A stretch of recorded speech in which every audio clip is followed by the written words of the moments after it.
Hi everyone, it's Josh and Cindy Lou, aka Twin Mom, and welcome to Vlogmas Day 19. Oh my goodness, it is. Well, I just wanted to show you guys real quick. I got this recipe from Andrea Mills, and she's another YouTuber. She's wonderful. She's got 8 kids, and she's got number 9 brewing in her belly. And she and her kids and her husband are just awesome. So they bake a lot of homemade stuff. And this is her recipe for baking bread. So here, my hand is gross. So I figured I'm in the middle. I have 3 going. So I would show you how I do it. So this is already risen. This has been rising or proofing since last night. It only takes 4 to, you gotta love this, yeah. It only takes 4 to 12 hours to proof this recipe. So at 4 hours, it is ready to go, but I went to bed, so I didn't want to bake bread. So the recipe is 3 cups of flour, and I pack it in there pretty good and level it off with the back of a knife. And then it is 1/4 teaspoon of yeast, and then 1.5 teaspoons of salt, and 1.5 cups of cool water. Do not use hot water.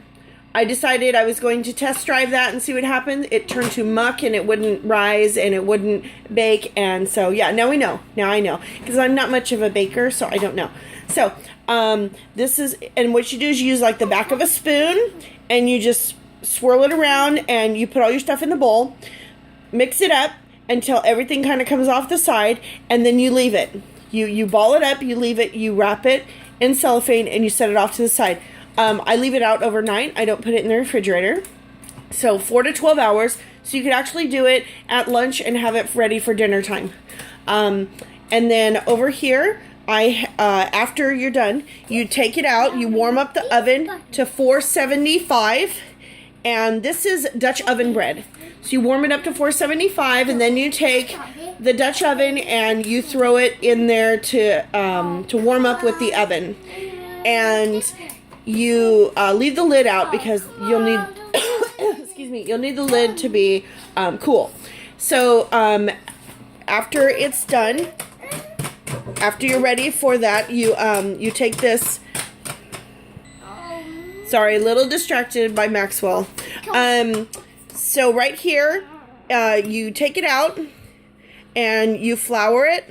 You put some flour down. You get all floured, and you just kind of, you don't have to knead it.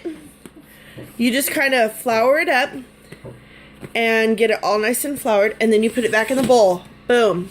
And then you cover it back up, which is what that one is right there. It's all covered. So now my buzzer just went off, so I'm ready to get the Dutch oven out of the oven, and which I'm just using I don't have a Dutch oven, so I'm using a Corel, a very large not Corel, Corningware piece.